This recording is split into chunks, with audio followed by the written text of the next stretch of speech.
Hello, everyone. For all the Americans tuning in, almost happy Thanksgiving, last day of work before a nice long weekend. Alex from South Africa, I don't celebrate Thanksgiving, but happy Thanksgiving to you too. How have you been, Alex? I'm good. And I mean, we are partly celebrating Thanksgiving, aren't we? Yeah, I mean, it's never harms to give people some thanks, right? Like, I mean, what can be the harm there? How's everything going? I know you've been busy and I you're going mean, to be. who wouldn't be busy like around this time of year? Like it's where e-com and retail is supposedly turning red digits to black. So hey, it's busy for I think most of us. No, fair enough. That's actually a good thing to be busy, and it is going to be an interesting couple of days. Discounts every year start a little bit earlier. This year they started last week. I guess next year gonna have a whole year of Black Friday, Alex. But purposely, we make sure not to talk about Black Friday because we do not want to talk about all the stuff that it's obvious, but now it's too late to do anything anyway. But we wanted to focus on something that we believe it is relevant in today's world, which is short form video content. Now, the reason why we chose this topic is for a couple of things.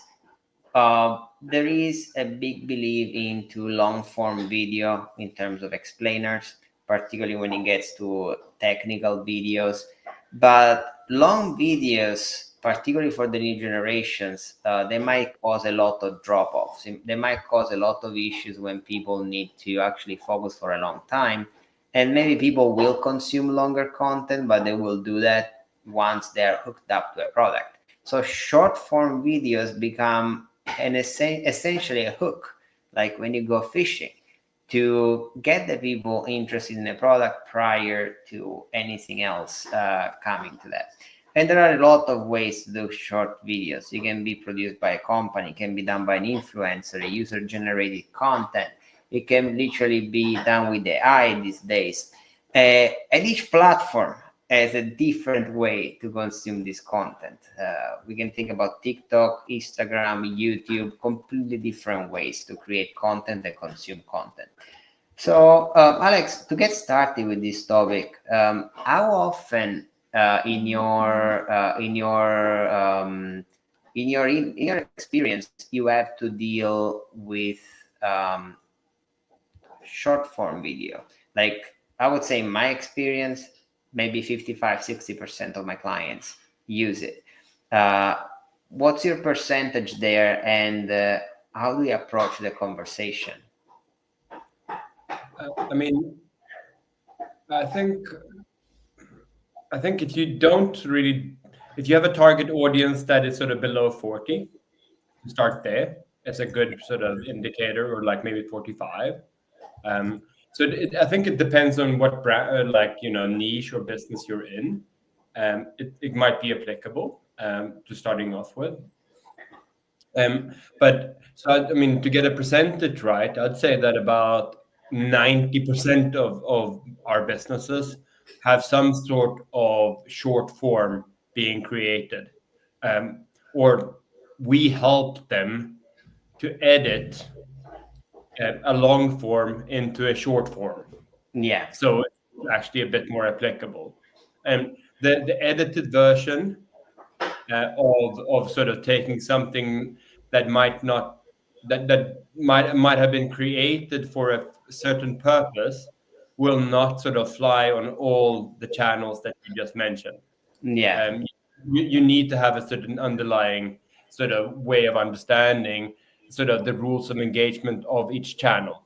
And I mean, I think we see sort of how TikTok operates and sort of in how the engagement sort of algorithm really plays a part. So you need to know your audience and know really very much, what emotions you're trying to trigger with your videos. Because I think this is the beauty of like short form video. It's easy to digest. It's emotional, and therefore you can get very sort of in under the skin of your potential customers. Yeah, and I mean, like when it comes to the videos, I think that the question I always get asked by clients is, what do I need to put on those videos? What is the most important component?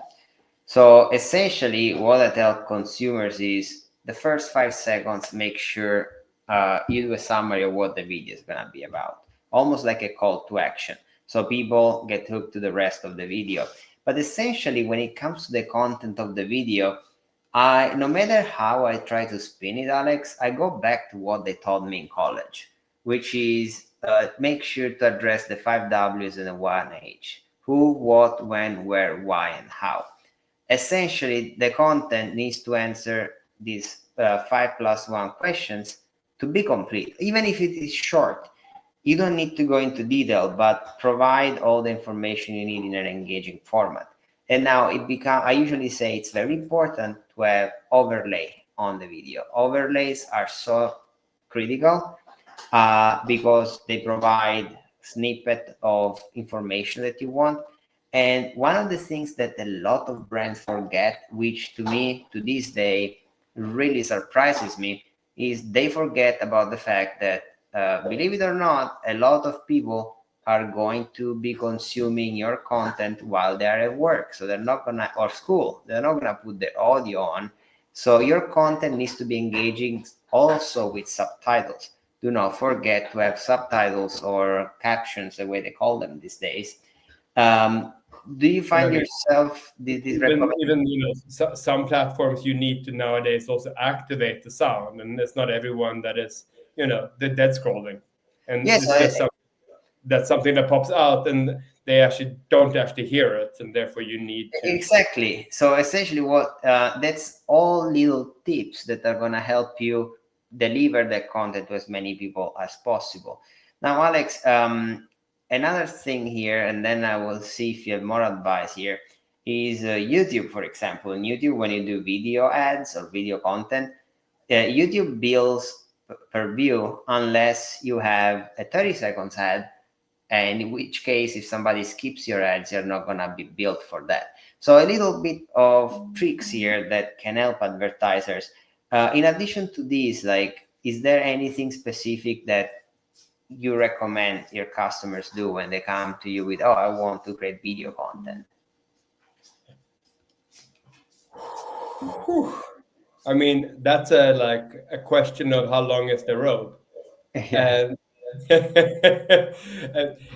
I think number one here, and I think to be real about this as well, is that it's not everyone that is in a situation to be able to do this and might not prioritize it, even though that we've come to an age where creating content such as video, and particularly for this type of phone, like shorts, TikToks, and the likes, can be done on a cell phone. But I think number one here is be authentic, be real. Who are you as a business? Because I mean, you mentioned sort of Kotler's sort of Bible of marketing in terms of his sort of words wise of wisdom. I tend to sort of lean on something different in terms of how I use a model called Elmer, which is almost psychological, a psychological sort of marketing model, where most marketing and purchase journeys, B2B, B2C, doesn't matter, starts with emotion. Then you need logic, because the brain doesn't actually understand what caused this funny feeling in your body. Yeah. Therefore, you need to rationalize that. Therefore, you need to then provide them with facts of the emotion. And then they often, to be able to sort of complete what you need some sort of motivation to sort of complete it. Yeah. And then once they completed it, reward them because they've completed it. And what do I actually mean by this? It's like short form video is a perfect form where you can both emotionally get under the skin of your potential clients and users. Then you can have other elements of those that have sort of watched your video that are more logical and rational and sort of justifies why they should feel this way. And then when people are on the website, you can start motivating them slightly more. And But you Alex, might, uh, extra content, banner, etc., to really get them through the cross. So this framework is very simply called Elmer. And I think video in this particular case is to build authentic relationships with your audience that are based on emotions and that they emotionally feel attached to you. well, Alex, let me ask you something here. It's easier said than done, right? So what do you do?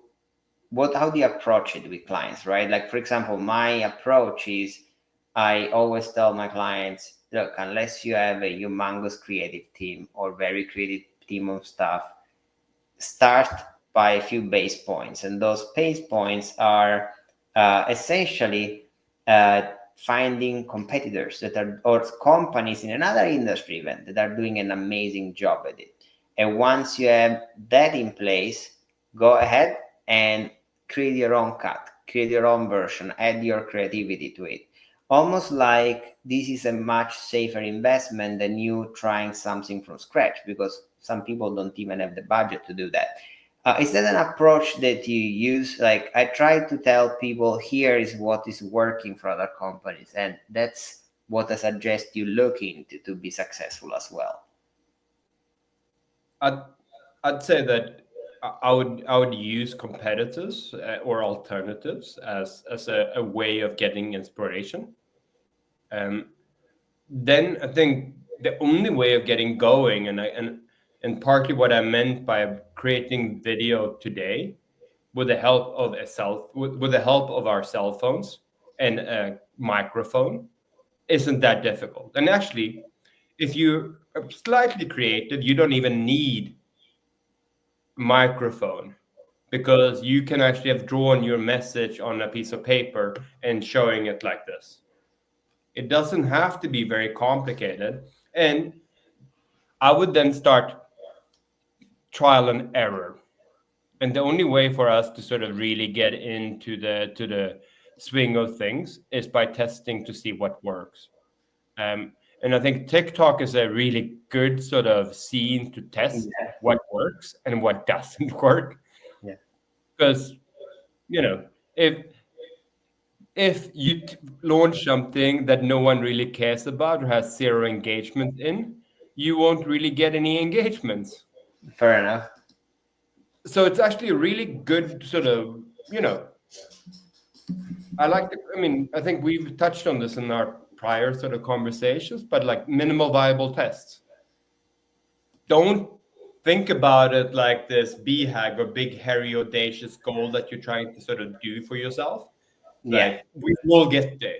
Rather, make it simple, make it like break it down into like small little sort of milestones, and start just create, test, create, test. No, that makes sense.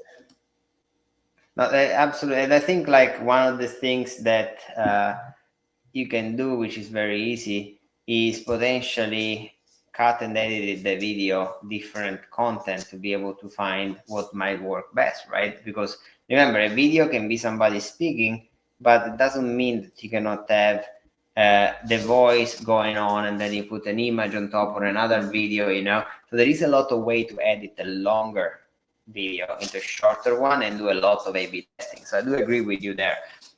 Testing can be key to understand what gets engagement. Usually what it might be worth it is, let's say you have 3 or 4 versions on the video, you're not sure which ones to post. You cannot do an A/B testing on your organic pages. So why not spend $10 a day, run 4 of these videos in an ad campaign, see which one gets the most engagement. That's the one you're going to use organically, right?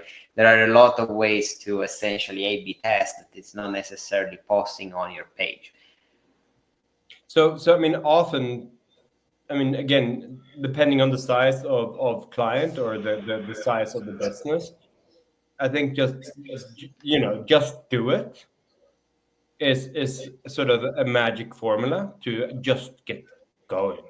I mean, it actually might sort of be that your original message might be completely off, because it might actually be the case here that the people that you're trying to reach with your product, service, you name it, you have a bit of a mismatch in terms of how you're trying to convey it and whom you're communicating it to, and Yeah. therefore you might have like very. So I think number one here is like we constantly keep, I guess, repeating is the success in today's world is know your clients, or why your clients really appreciate you, and therefore you can start sort of doubling up on that. So yeah, I mean, I think the sort of the barrier of entry to do this in today's world, it hasn't been cheaper. It will become cheaper, but it has never been this cheap. There are a lot of platforms where you can test and experiment. But I think the key here is that I think you were sort of sniffing on it a bit there, Rocco. But it's not to use the same creative format across all platforms, because it's different audience. It won't work. But I mean, I keep seeing this over and over and over again, even though all our channels, literally, they've given us the rules of engagements, and then yes, we can hack them a bit because they are sort of a bit of a gray area. But most of them have given sort of rules of engagements. If you follow this format and this and this and this, you will at least have lived up to the fundamentals. But I'd say 50, I'd say in terms of accounts that we look at, they don't even oblige to that. But Alex, let me ask you something here. We're talking about using those long video format on social media ads. People are pushing even further, and I think they're doing it in a very smart way. They're posting it on their landing pages. Now they're trying to bring relevancy to the landing page. They're posting this content in email blasts, WhatsApp campaigns, text message campaigns. So essentially, these short form videos are becoming part of the experience of the consumer, from awareness to purchase. Now, very few people, and that's the part that I think is going to be the next step, are using it post-purchase, either to retain customers or simply to provide support. So essentially, all of this is being created because essentially people are becoming lazy. People don't want to read anymore. They want things fast, So yesterday I was trying to do something unrelated to work, and I wanted an auto video. And with no shame, I tried to look for a 2 minutes video rather than a 15 minutes video telling me how to do something, right? And eventually the 2 minutes video wasn't as good, unfortunately, but I found another 2 minutes 30 that had the same content of the 15 without all the talking, right?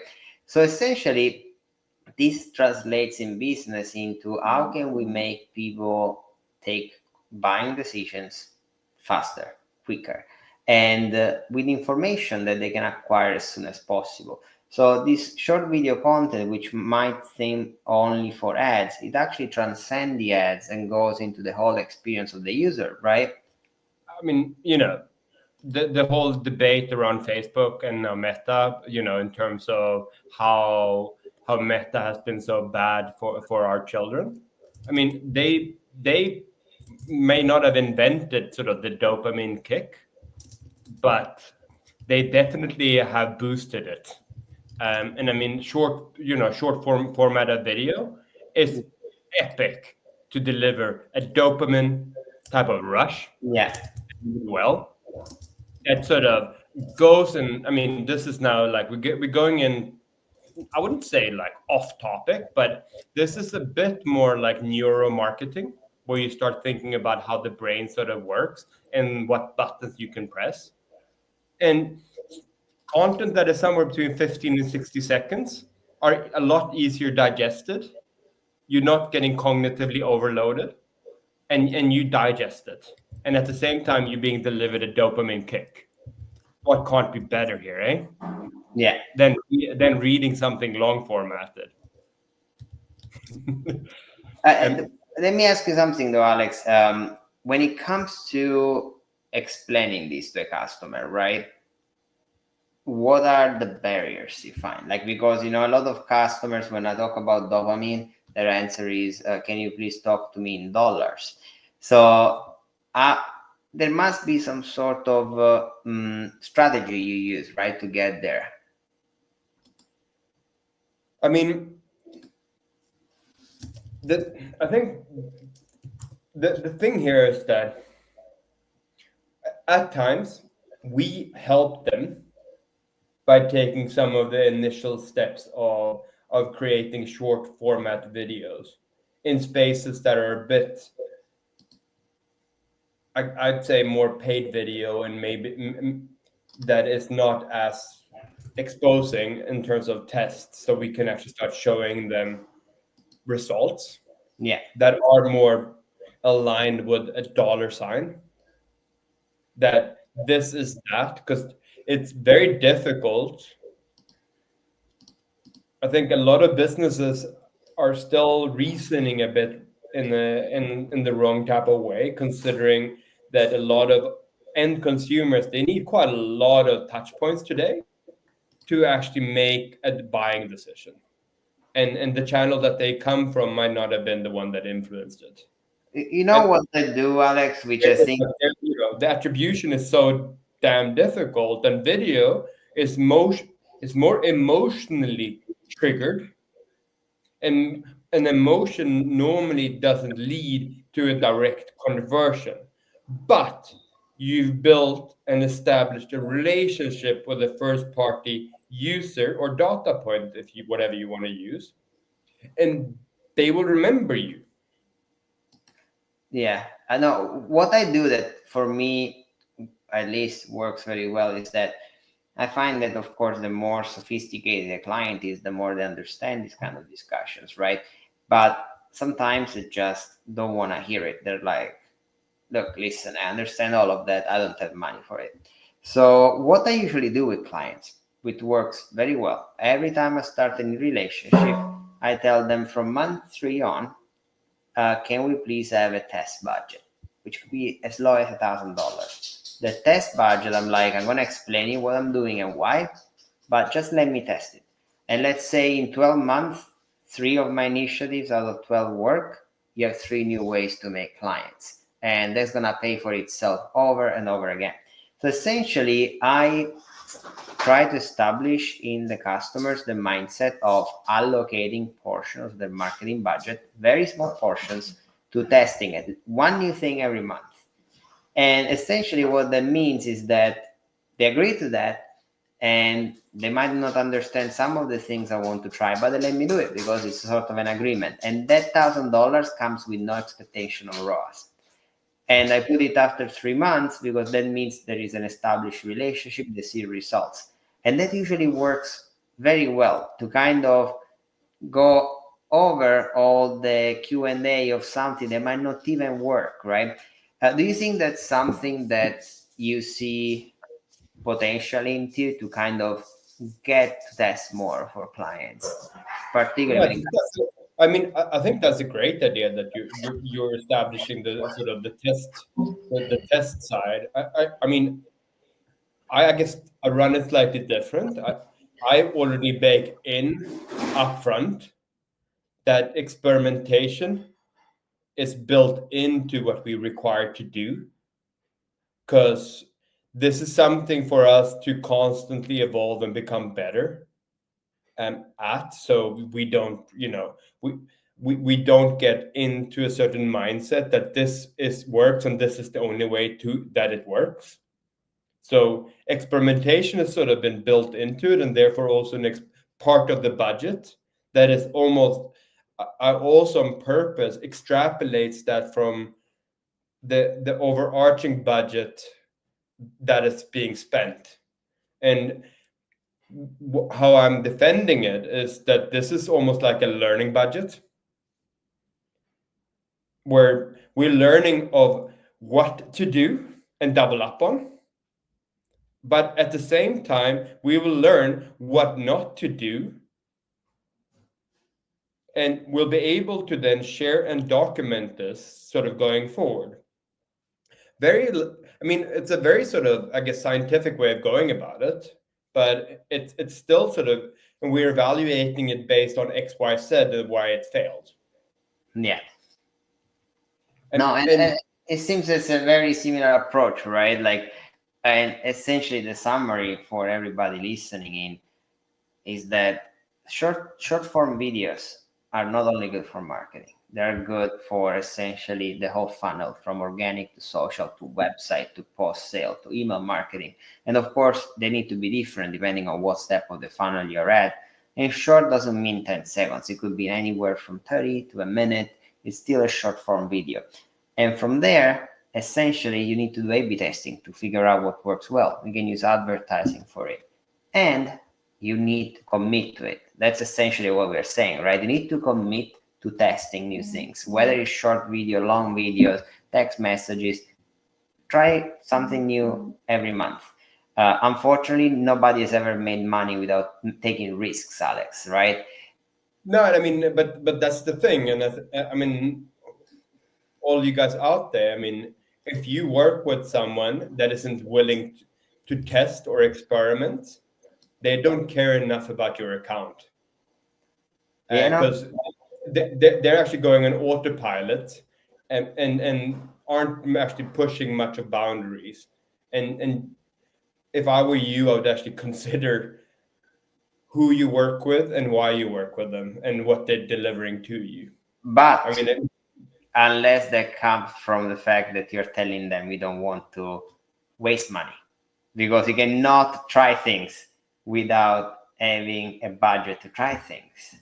Exactly. But the definition of that, I guess, is, you're not wasting, because as long as you don't do the same mistake or test 3 times in a row and it keeps failing, you can do things one time, isolated, learn it with given circumstances, and then maybe 6 months down the line, things will have shifted in terms of these variables, and you shouldn't be shy of retesting it, because it might actually be the one that breaks your bank in a good way. It is true. And the times change, economy change, and something that, again, I'm going to give an example that has nothing to do with videos. One client of mine, we did extremely well. They eventually sold the company, made a lot of money with it. Months later, I get contacted by the guy that bought the company, said sales are terrible. And he couldn't understand why. Essentially, I was like, look, let me look at the data here. Nothing to do with marketing. Zero. Simply what was going on is that in the last 3 years in the United States, credit card debt has increased, and the buy now, pay later, they were decreasing the amount that would let you buy now and pay later, to the point where the product price was above the mark and people were not being able to break down payments into 4 payments. That was killing their business. Next year, this is going to get better and they're going to be successful again. But that's essentially the same strategy that if it doesn't work now, doesn't mean it doesn't work in a year. That applies to everything in business. Yep. I mean, 100%. I mean, I come from a minimal viable tester background, from a growth background with small incremental changes in terms of improvement.